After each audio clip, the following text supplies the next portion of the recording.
Coverage you can count on. Channel 3 Eyewitness News Weekend Today.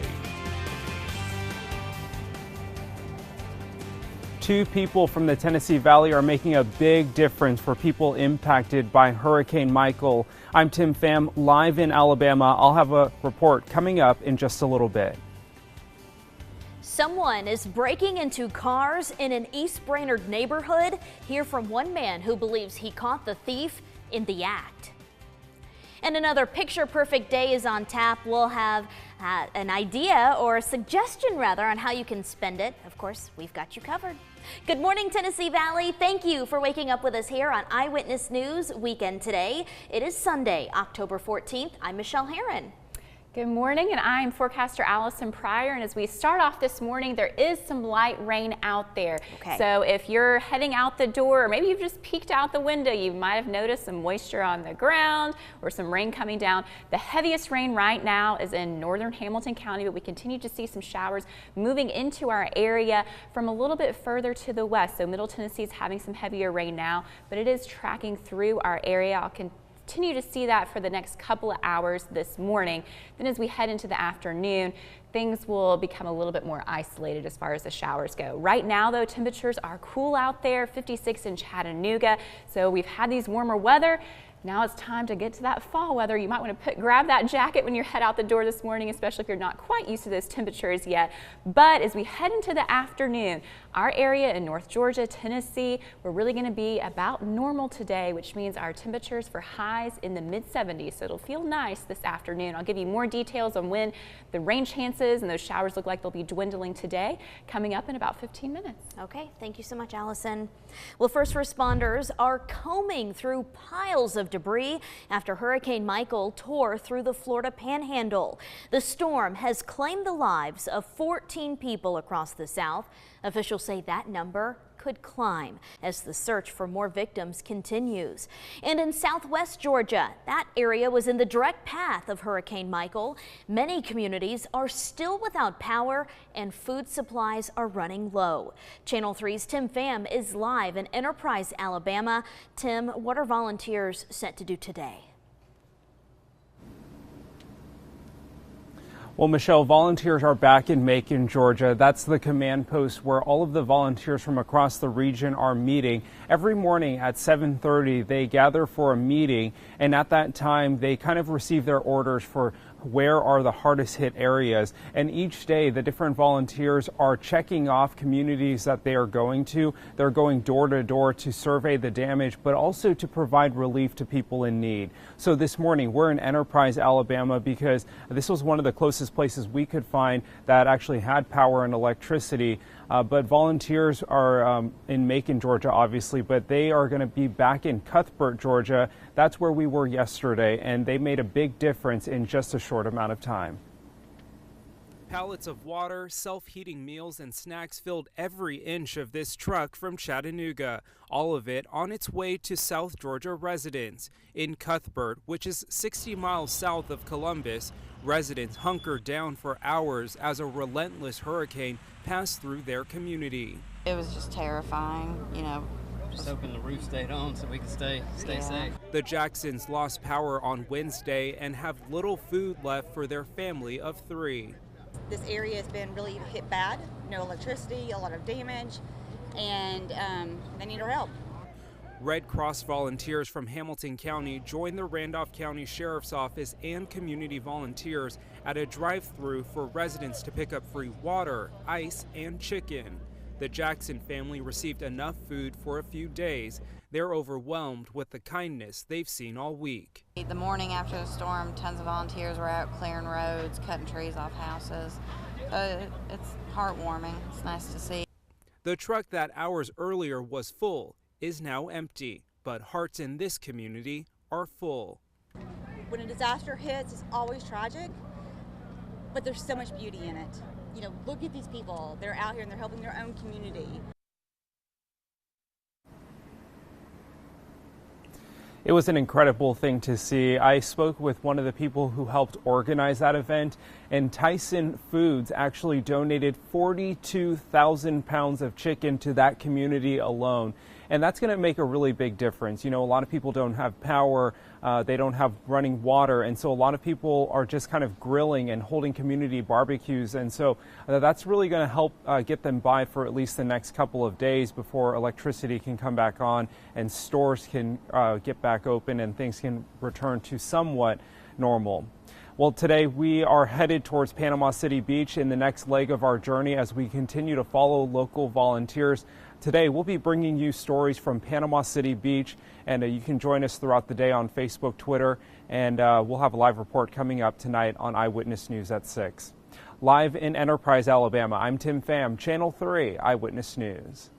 Thank you for highlighting the positive for all of those folks in such a terrible situation, Tim. Now, if you're watching this morning and you would like to help, you can do so. We're teaming up with US 101 again for a donation drive. It's called Operation Good Neighbor, and we will be collecting donations this Wednesday at Walmart on Signal Mountain Road from 6 a.m. until 6 p.m. The goal is to fill a tractor trailer with donations for the Panama City Beach area. Right now, they're asking for 3 things: bottled water, cleaning supplies, and diapers. The Tennessee Valley stepped up with the previous donation drive for Hurricane Florence, collecting $33,000 worth of supplies and $2,000 in cash. A developing story for you this Sunday morning out of East Brainerd, where residents in one neighborhood say that they've been the target of some recent car break-ins. A neighbor on Dancing Fern Trail contacted Channel 3 after his surveillance camera captured a man looking through car windows. And as he tells Channel 3's Jake Chapman, this isn't the first time it's happened. Does that concern you a little bit, that it's still happening? It definitely concerns me because everyone, no matter where you are, you should feel safe in your home. This isn't the first time Ernest Dempsey has dealt with car theft at his East Brainerd home. Last month, Dempsey woke up to his car doors open and items scattered on the ground. Dempsey is shocked this keeps happening in his own neighborhood.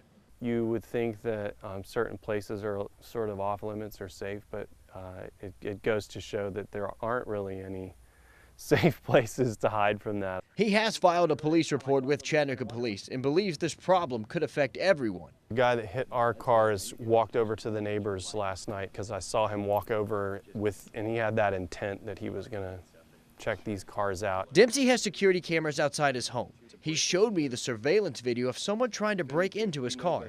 Fortunately, nothing was taken. He was definitely using a flashlight, looking into the windows, trying to decide if there was something inside worth breaking a window over. Some neighbors advise Dempsey to park inside his garage, but Dempsey doesn't think this will solve the problem.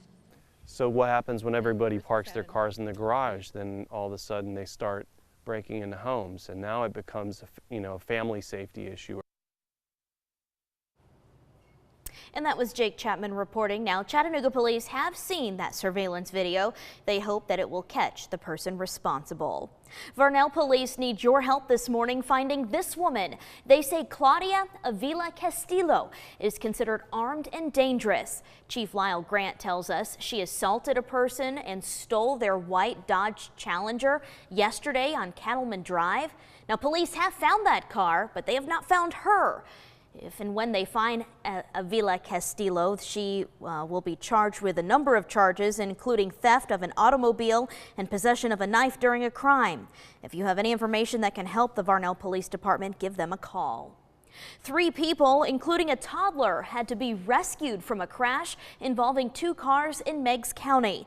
Decatur firefighters say this happened on Friday after a high school football game let out on Highway 58.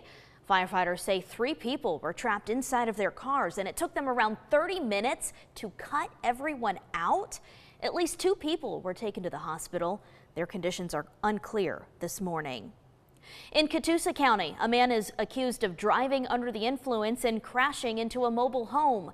Georgia State Patrol is investigating the crash that happened on Lakeview Drive yesterday. No one was hurt. The sheriff tells us Andrew Wittes from Rossville was arrested and taken to the Catoosa County Jail. He's charged with driving under the influence. Investigators are trying to figure out what started a fire at a Murray County mobile home. This happened around 7 o'clock last night on Highway 225 North. Dispatchers tell us no one was hurt. Well, TDOT crews have more work to do on US 127 on Signal Mountain. While they're working to complete road repairs, engineers noticed some other places in that area that needed to be fixed. That's where we find Channel 3's Casey Freeman. She joins us now live with more. Good morning, Casey. Good morning, Michelle. Crews were initially here to fix an instability issue around mile marker 16. After that repair was complete, they began to inspect the area just to make sure everything was okay.